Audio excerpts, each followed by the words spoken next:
Toledo, Spain has been called the Imperial City because under Charles V, it was the center of the Holy Roman Empire. It was also the home of one of Spain's greatest artists, El Greco, except El Greco wasn't Spanish. He was actually born on the Greek island of Crete, but he lived much of his life in Toledo.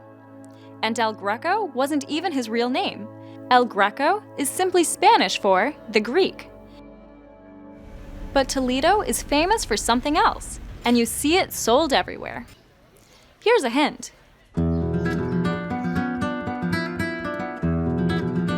Hopefully you got the point. Toledo is world famous for its bladed weapons, specifically for the metal it makes, aptly named Toledo steel. It's very famous because in Roman times, so centuries ago, they discovered here iron mines. The iron from those mines was different.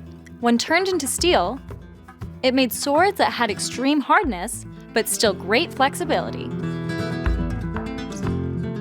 That's why Toledo steel became the sword metal of choice for Rome's world-conquering legions.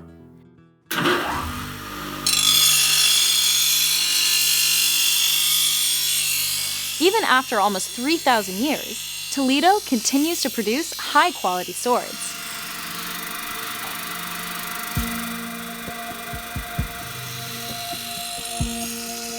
Traditional sword making is still being practiced by the Zamorano family.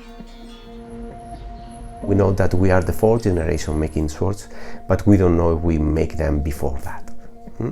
But this is a traditional work. It's the family working. The family makes swords mostly by hand with very few power tools. Swords that come in all shapes and sizes. Here you can see different styles of sword. We can compare this one. This is a middle-aged sword. So this blade is shorter and is stronger. So with this they hit like with one stick. Bang, bang, bang. This, in the other side, here you have three different rapier. With the rapier, the blade is longer and thinner, so they didn't hit like one stick. They move, you can see in the films. It's like fencing, similar to fencing. Most swords nowadays are made by machine.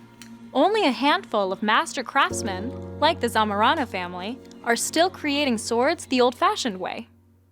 They're preserving history, one blade at a time. For Teen Kids News, I'm Nicole.